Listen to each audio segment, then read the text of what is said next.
Very good morning from Finland. Ja oikein hyvää huomenta täältä etelästä. And warmly welcome into our Ingress meditation, welcoming Aquarian energies come in very soon. And I just noticed maybe I don't have to translate. So, and there is, my mouse is a little bit broken, so there might come something technical issues, so you just hold then our point and point of tension and don't make any notice what is happening here. So we are moving now into different energy. It's always very interesting to realize the moment when the new astrological energies are pouring in. And it is a fact that you actually start to see that humanity unconsciously is responding to these changes. So let us just start with a short moment of pausing and just reflect. If you know your chart, just reflect about that what is or where Aquarius is in your chart and governs which house or houses. And just reflect.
Aquarius is important for disciples because it is those signs which is really teaching disciples to serve, and the whole hierarchy is ruled by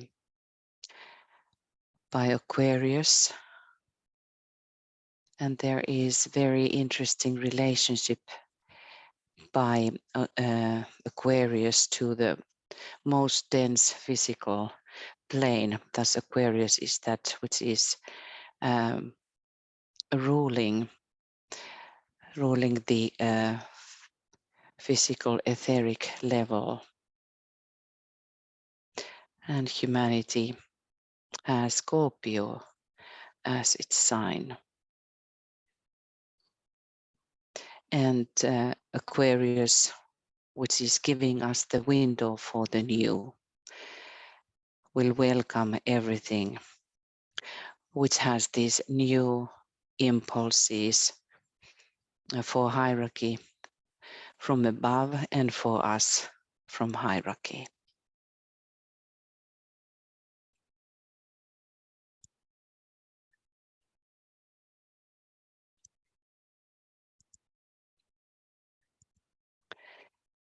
We will now move into the element of air. It is said that element air can be expressed, thus is unity produced. And just reflect, what does that tell for you. Thus is unity produced.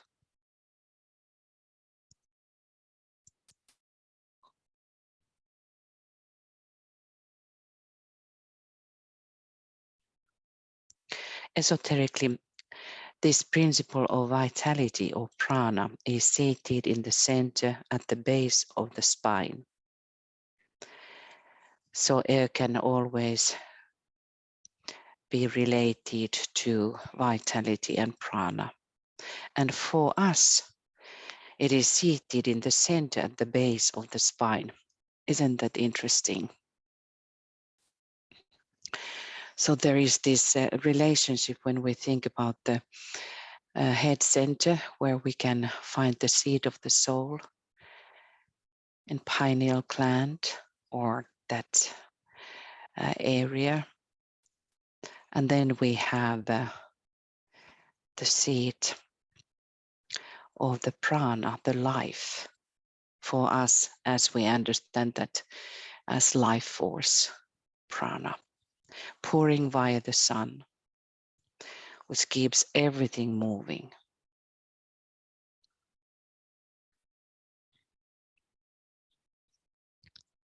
So we have there this connection, strong vertical alignment between these 2 points.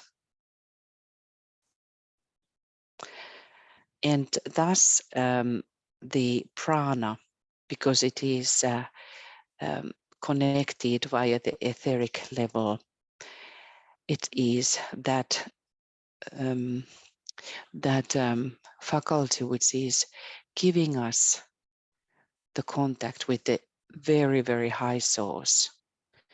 We can always think about when we think about prana and in that relationship to air, we can think about monad. But let us just listen what Tibetan is saying in Treatise on Cosmic Fire from page 470. The Deva evolution will, through the 7th ray force, have much to do with the transmission of prana to units of the 3 higher kingdoms of nature. And this easier transmission from the etheric levels of the physical plane will parallel a correspondingly easier transmission of spiritual or physical force from the 4th cosmic ether, the Buddhic plane. And the Buddhic plane for us is the real place and plane of true air. For us in humanity, we don't have real air, even though we call air the gaseous substance, we call that as air, but it is not the real spiritual air. The results of this pranic transmission will be more healthy physical bodies among the sons of men. This need to be looked for at this time and will only begin to be noticeable about 300 years hence, when the incoming 7th ray egos will be numerically strong enough to be recognized as the prevailing type for a certain period. This is really interesting. Their physical bodies, owing to their being built for 7th ray force, will respond more readily than the others, though 1st ray egos and 5th ray egos will benefit enormously from this influence. The etheric devas will build during a peculiarly favorable period, and the physical bodies then constructed will be distinguished by a resilience, enormous physical magnetism, ability to reject false magnetism. This is very interesting. So then it looks like that the humanity is more equipped to resist the lower vibrations and the dark brothers. Capacity to absorb solar rays, and that means then that there is a greater ability to take prana directly from the sun, what we cannot do before the 3rd initiation. We take the prana, which is circulating in the aura of the planet first. great strength and resistance, and a delicacy and a refinement in appearance as yet unknown. These are very fascinating things to read and just make us to think. Maybe we are not anymore then on physical plane, but to think how beautiful humanity is there to be born. So now when we are thinking about this air, concept of air, and to what it is relating us. So the Buddhic plane for us is the place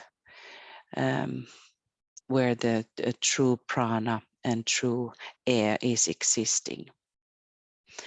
That's the place from where the hierarchy is working mainly.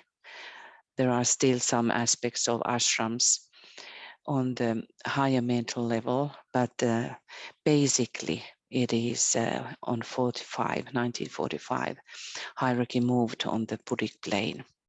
So this is where we are always connected to when we are working with hierarchy. And during these moments, important planetary moments like the full moons, new moons, equinoxes, and now we are just rehearsing our minds when we have started to work in ingresses.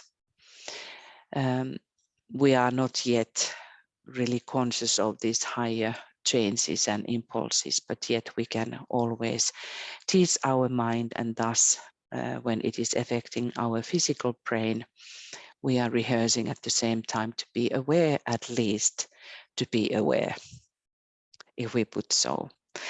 So this Buddhic plane in the treatise on cosmic fire, Master DK says, from the Buddhic plane, in a planetary or solar sense, comes the vitality, an impulse which galvanizes the dense physical vehicle into purposeful and coherent action. So through air element, Aquarius is related to Buddhic plane. When we think about the plane which Aquarius is governing is this lowest plane, but via the element we are, when the time of the Aquarius is and its influence, we are connected to Buddhic plane. And that gives us a lot to contemplate how hierarchy reaches the lowest physical plane. Just reflect that, how by the air hierarchy can reach the lowest physical plane.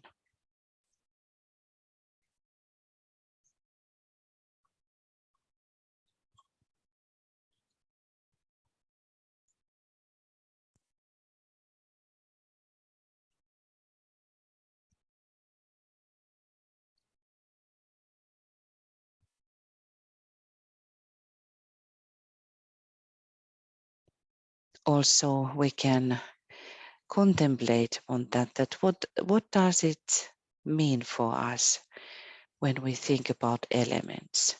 We do not concentrate a lot upon elements yet.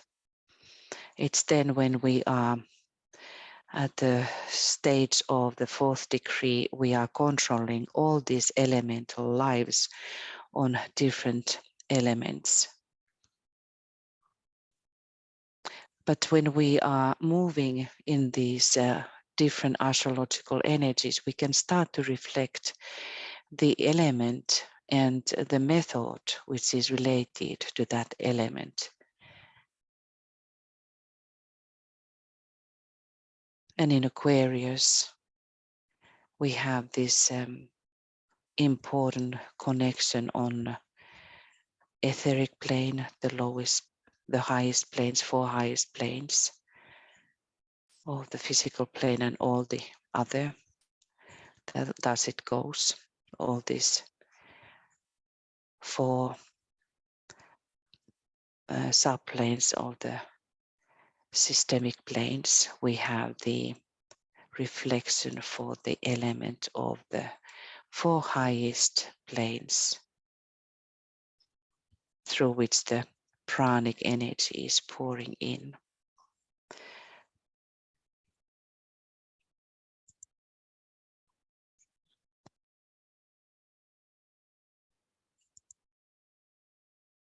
Metaphor for life,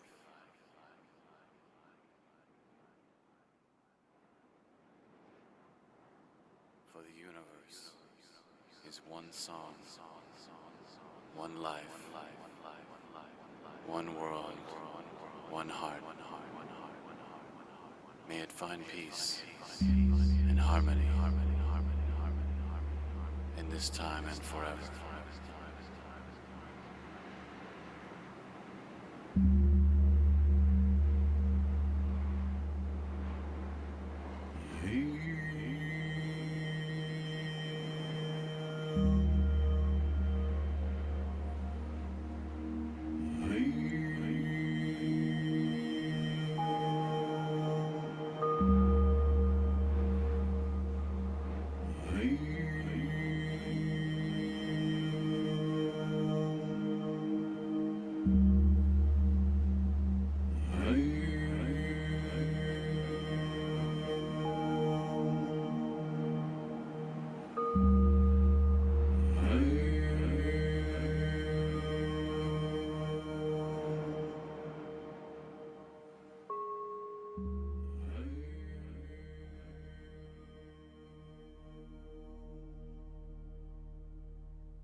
Treatise on Cosmic Fire from the page 206.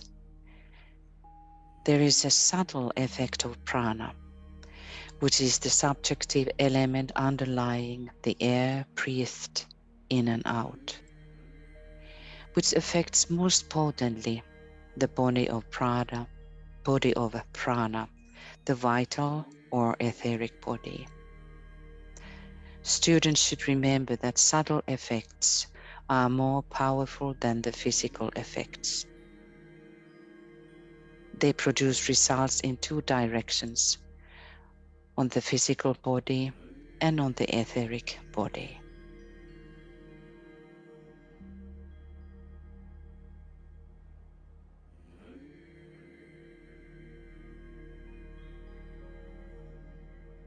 The entire vital body assumes a particular rhythm according to the breathing exercises. This kept up for a long period of time will have a shattering or a cohesive effect upon the physical body and devitalize or vitalize the etheric body correspondingly. There is the effect upon the centers, which is most effectual and which follows the trend of the aspirant's thought. For instance, a man thinks upon the solar plexus. That center will inevitably be vitalized and his emotional nature be strengthened.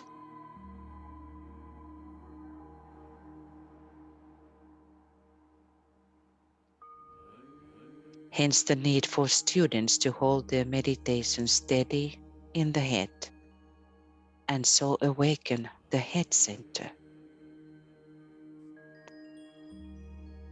Let no one doubt the effect of breathing exercises upon the vital body.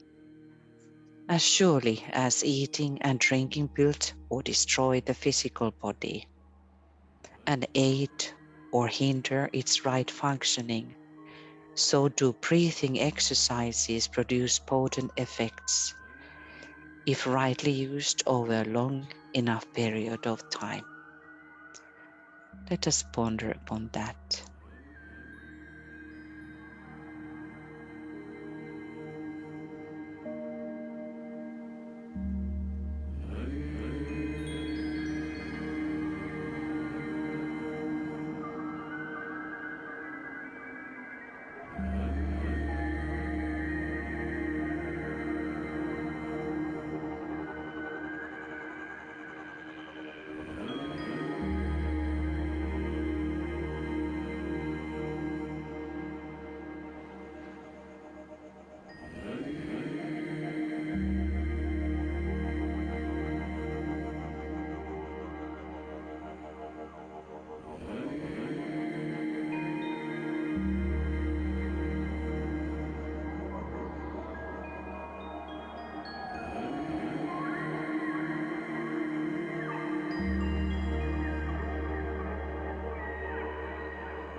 It must be clearly understood that between the nadis and the nerves, there is still only a simple correspondence and not an identification, since the former are not corporeal, and that we are dealing in reality with two different realms in the integral individuality.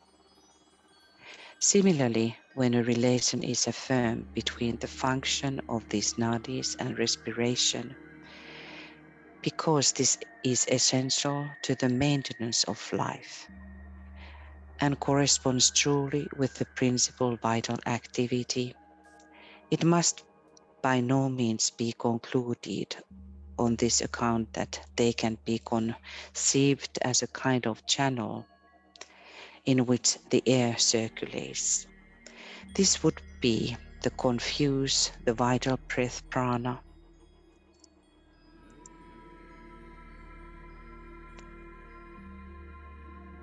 which properly belongs to the subtle manifestation with a corporeal element.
I have seen the light of 1,000 suns, but none so bright as the light within.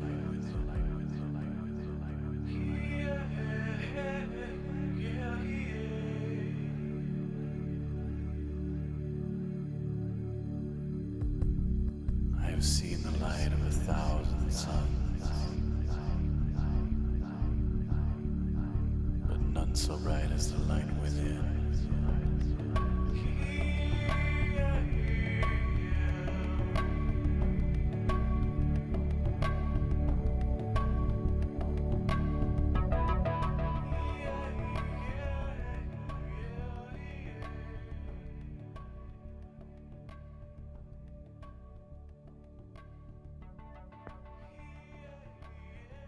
Aquarius, ruling at this time the most material of the creative hierarchies, is related to the number 7, since its influence prevails upon the seventh and the lowest systemic plane, and to the completeness of all the 49 subplanes of the cosmic physical plane. Aquarius is the sign of unity in diversity. The unity is preserved in the midst of the 49-fold diversity. Unity is held via the ever-changing etheric field. Aquarius is with Gemini, one of the etheric signs.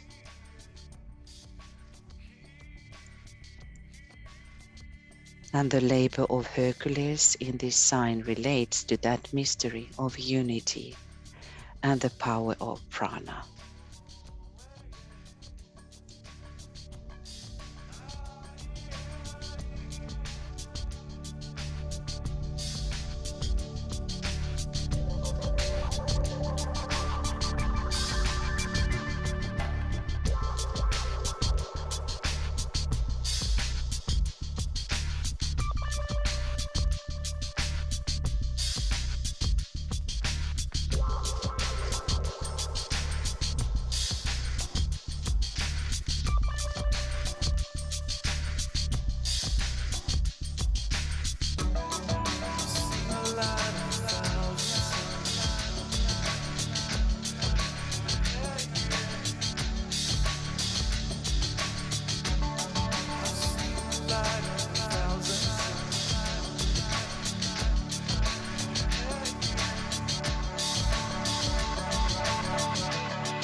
Water of life am I, poured forth for thirsty men.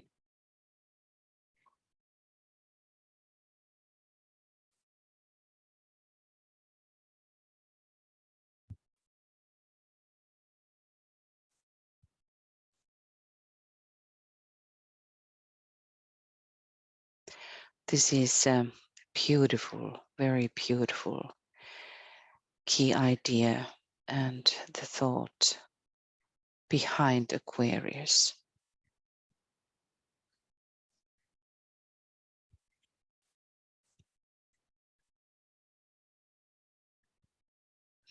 Christ, of course, can say this.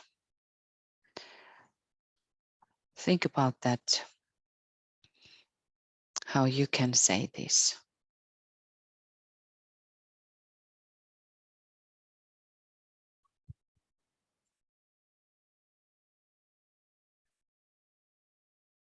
and we become waters of life.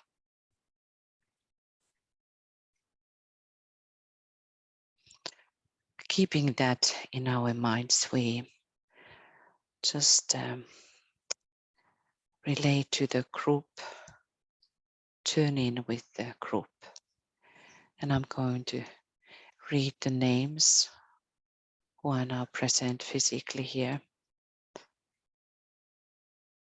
And then we hold this moment, the etheric moment, for consciously integrating the group. Michael, Craig, Aurea, Catherine, Eha, Francois, Georgina, Anna, Kirsten, Marianne, Mirna, Nisa, Peter,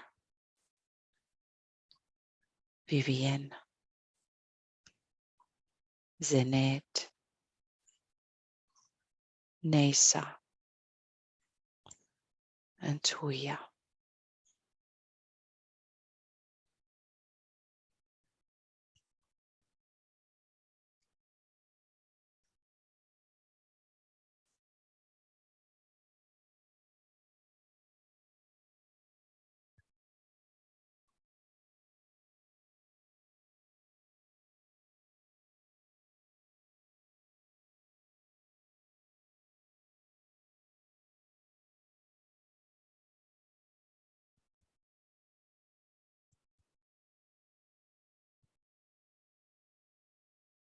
We hold that unity of a group in our minds and hearts and consciously guard that.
What Hercules has to learn in this labor is to learn how to use natural laws in service. Learn to focus his strength. Learn the mystery of electricity, the etheric field. Learn to give all from the heart without praise.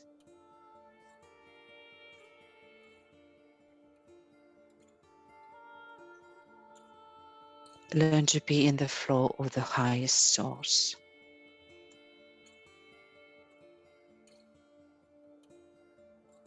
In this labor, he is not making any mistakes. He is very victorious in this act. All of these 3 last signs, he is successful.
The myth. Within the place of peace, the great presiding one poured forth the radiance of his exalted thought. The teacher drew nigh. The single flame must light the other 49. The great presiding one affirmed. So be it, the teacher answered.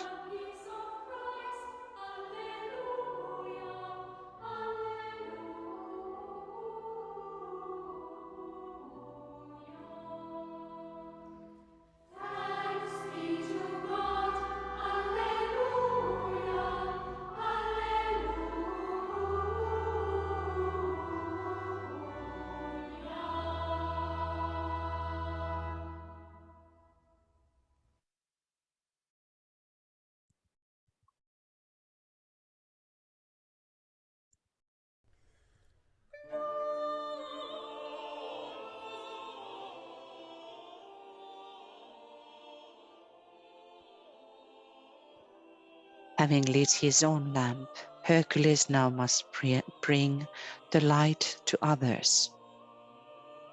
Not long thereafter, the teacher summoned Hercules.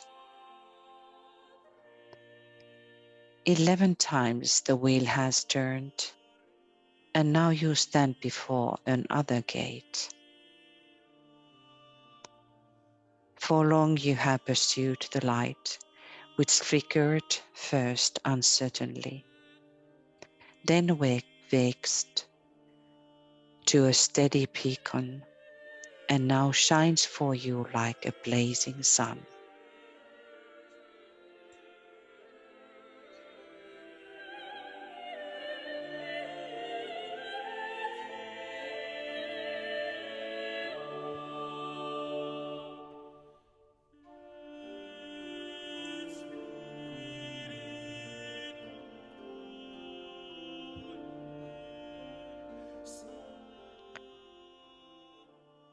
Turn now your back upon the brightness, reverse your steps.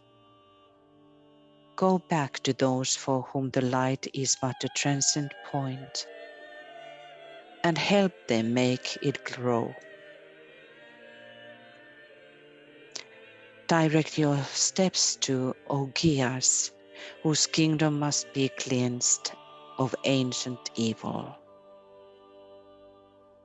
I have spoken. Forward Hercules through gate the 11th, in search of Augeas the king.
When Hercules approached the realm where Augeas was the ruler, a horrid stench that made him faint and weak assailed his nostrils.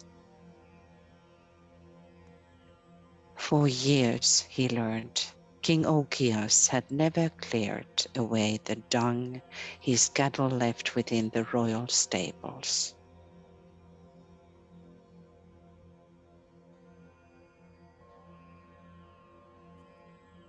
What does that mean to you?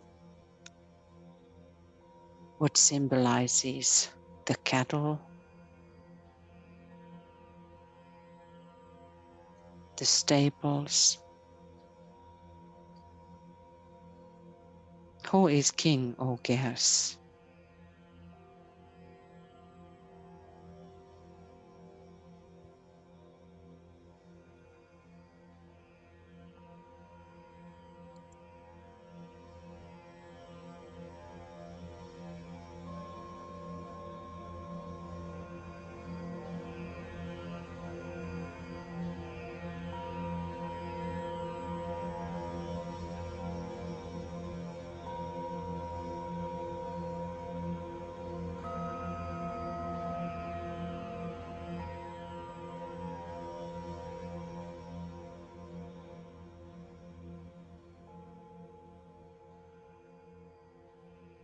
Then too the pastures were so amply dunged, no crops could grow.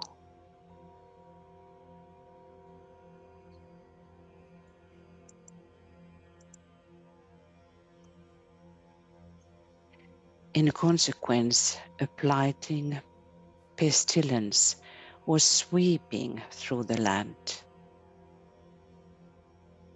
wreaking havoc with human lives.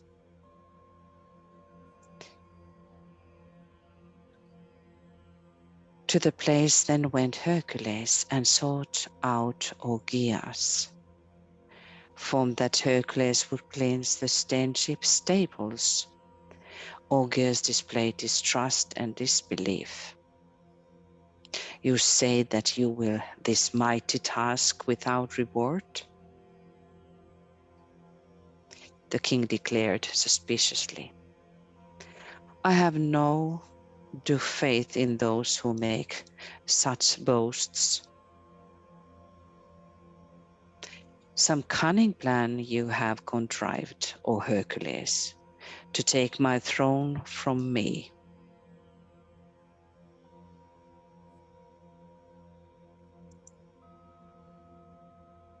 O men who seek to serve the world without a recompense, I have not heard.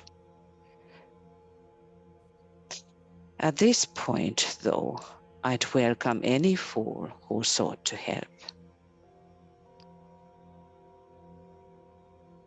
But a bargain must be struck, lest I be chided as a fool is king.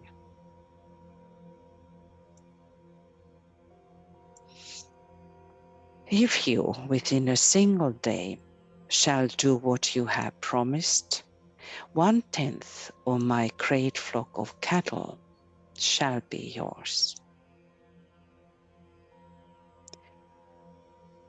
Think about this 1/10. What does this signify?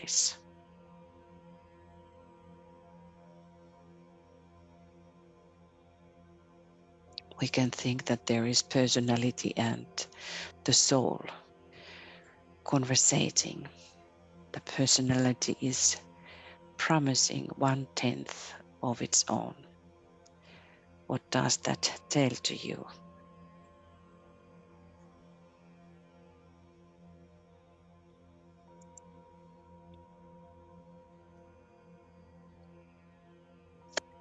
But if you fail, your life and fortune will be in my hands. Of course, I do not think you can fulfill your boast, but try you may.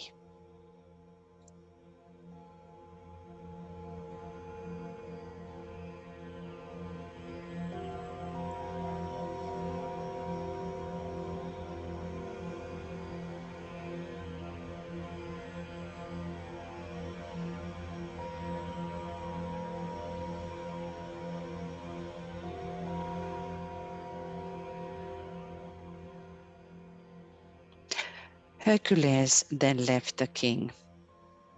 He wandered through the blighted place and saw a cart go by piled high with dead, the victims of the pestilence.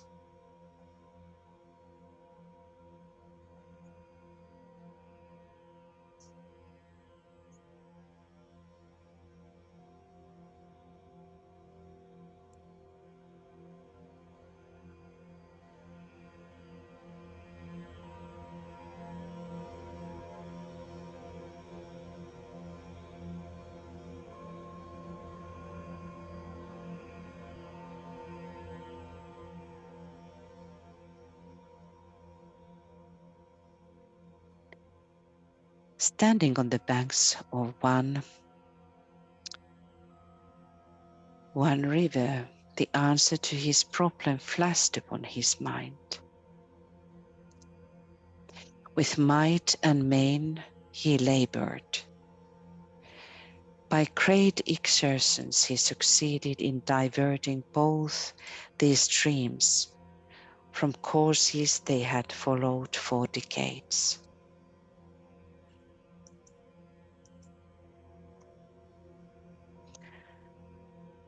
The Alpheus and the Peneus were the names of the rivers, were made to pour their waters through the dung-filled stables of King AQUARIUS.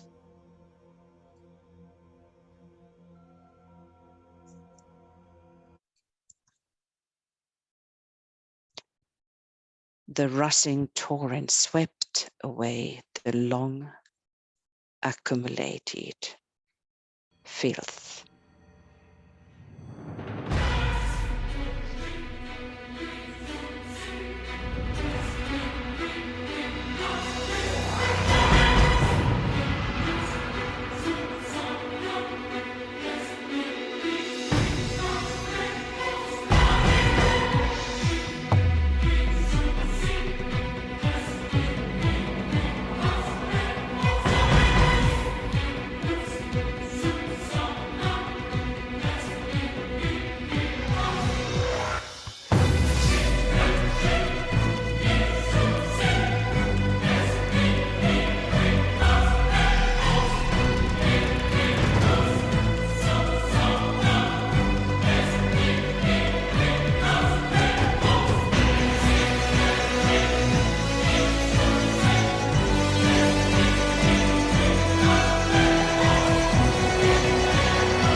The realm was purged of all its fetid murk.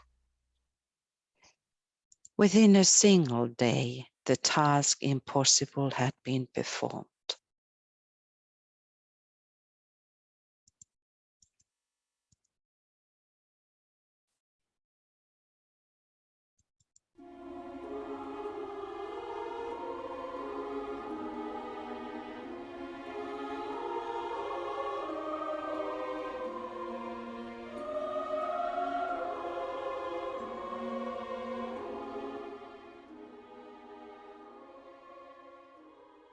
The realm was purged of all its fetid murk. Within a single day, the task impossible had been performed.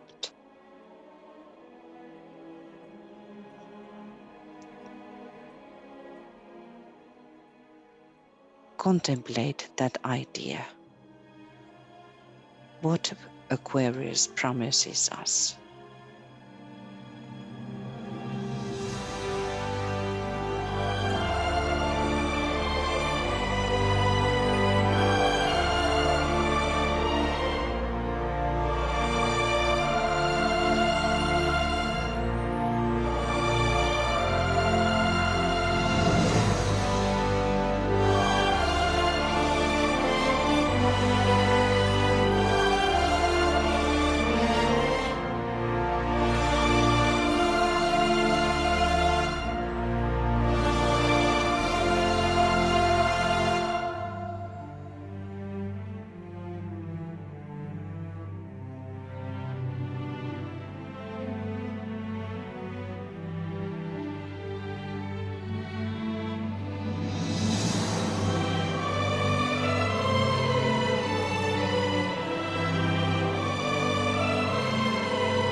When Hercules, quite satisfied with this result, returned to Augeas, the latter scowled.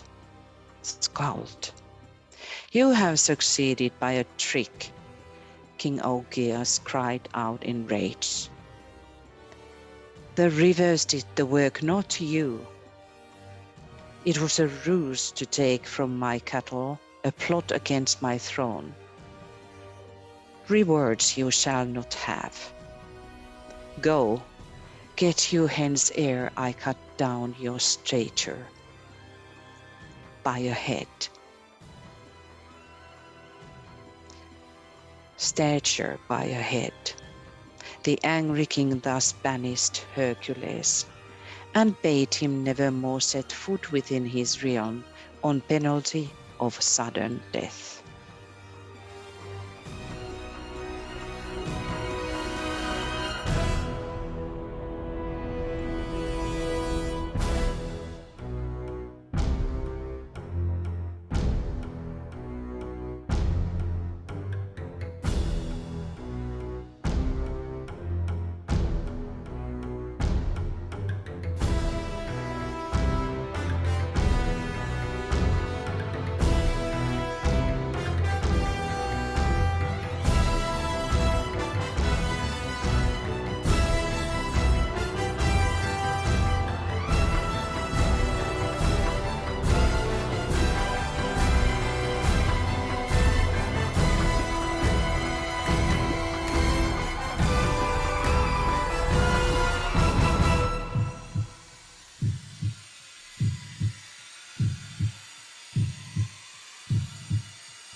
Let us recognize this, what is related to Aquarius as well. In this first decade, we find the constellation of Swan, and to that whole mythology is related death. Contemplate upon that even though Hercules, the soul in incarnation, is able to work and bring the answer, still the elemental forces is gathered against him, and that must be always remembered in Aquarius, that there is on the other hand always the danger. But contemplate, what did it mean to the whole to purify in one great flash all the ancient patterns, wrongdoings, mistakes, false actions.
The work in Aquarius for Hercules, the soul in incarnation, is to give freedom and to serve the others,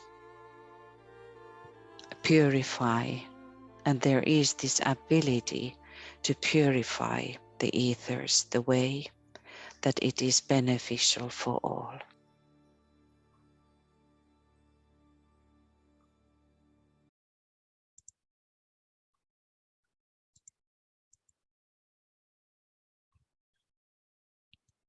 Having performed the task assigned, the Son of Man, who also was the Son of God, went back to him from whom he came.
A server of the world you have become, the teacher said when Hercules drew nigh. You have gone on by going back. You have come to the house of light by yet another path. You have spent your light that the light of others might shine. The jewel that the 11th labor gives is yours forevermore.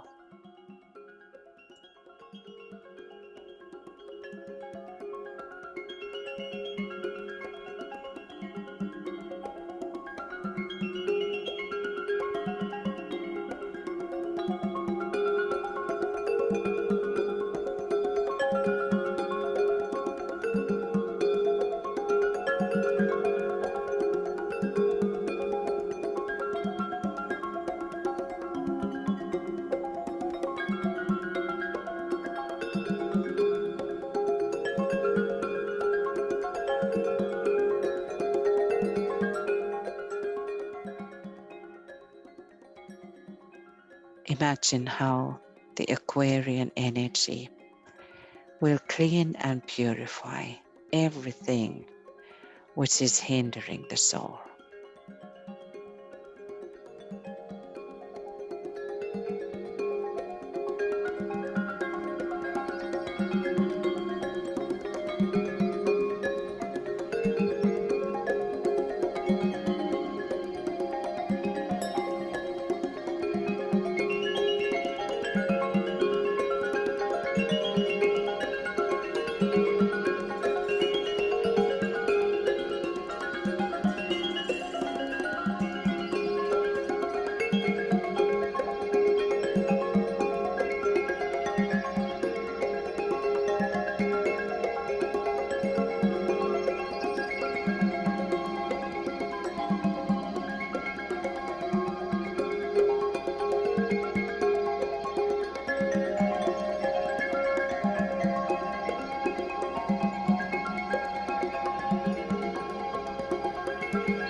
Let us say together, water of life am I, poured forth for thirsty men.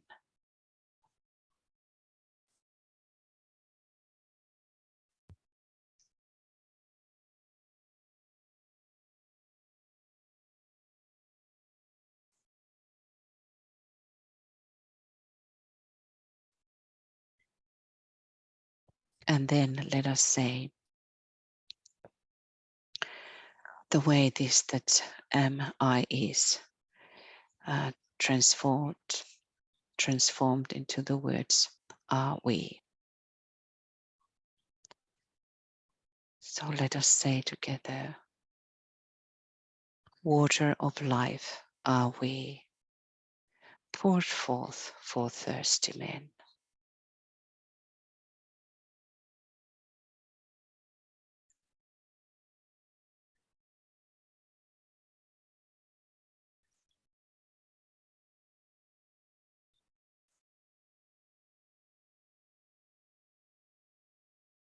In that point of group unity and intention, let us become as a vehicle, as the urn through which the waters of life overflow, and dedicate ourselves for the service for this coming month. And we go into silence.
In June 1945, at the time of the full moon, so significant a day in the spiritual experience of the Christ,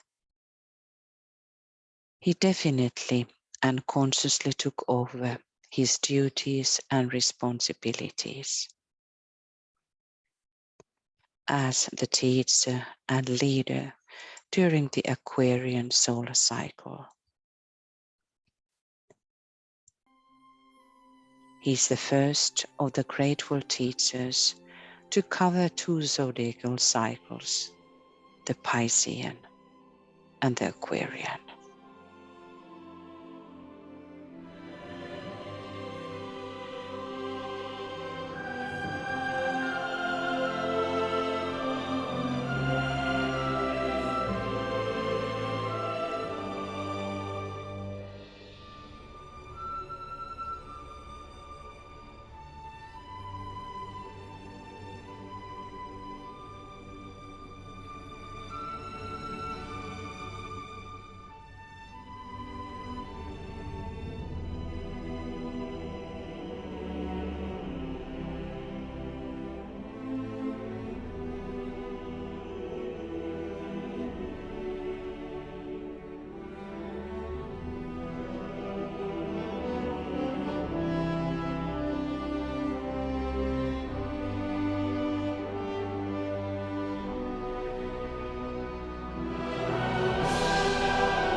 The great triangle of force which stands in power behind the Christ are described. The energy of the Buddha, light, for the light ever comes from the east. The energy of the spirit of peace, love, establishing right human relations. The energy of the avatar of synthesis, power, implementing both light and love. At the center of this triangle, the Christ took his stand. From that point, his Aquarian work began.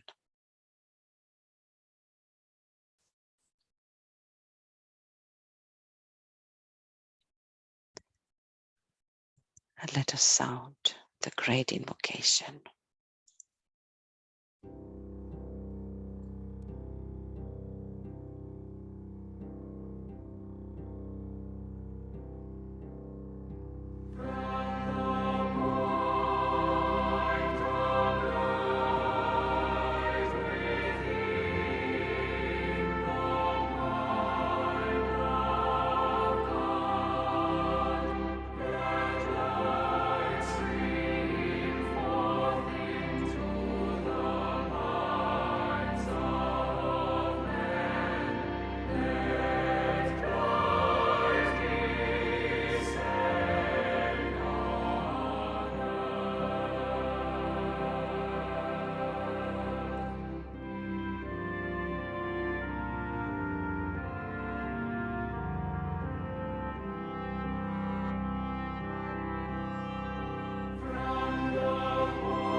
May we become the urn of the water of life,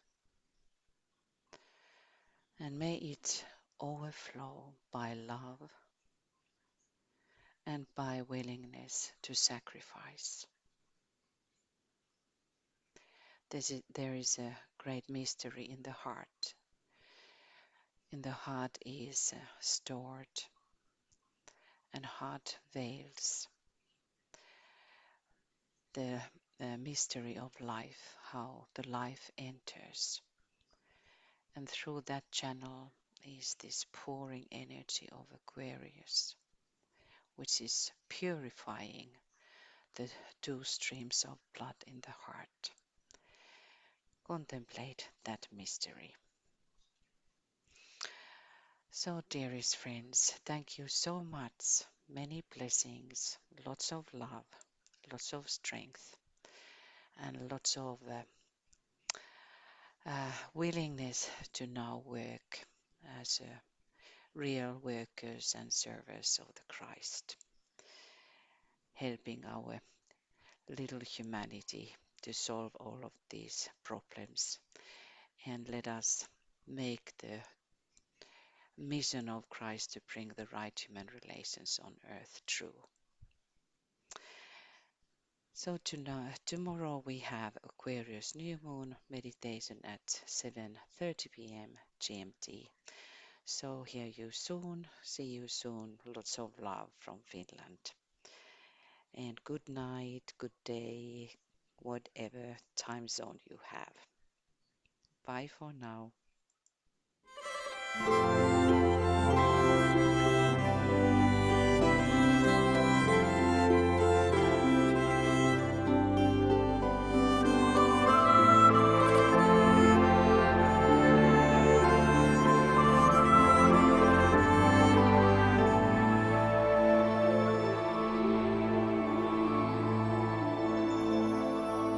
The wheels of life keep turning, spinning without control. The wheels of the heart keep yearning for the sound of the singing soul. And nights are full with weeping for sins of the past we've sown. But tomorrow is ours for the keeping. Tomorrow the future shows.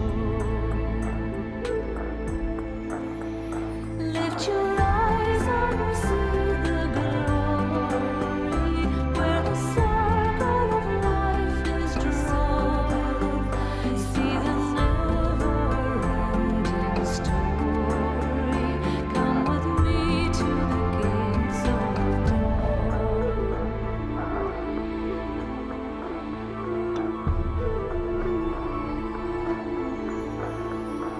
And whose is the hand who raises the sun from the heaving sea? The power that ever amazes, we look but never will see. Who scattered the sea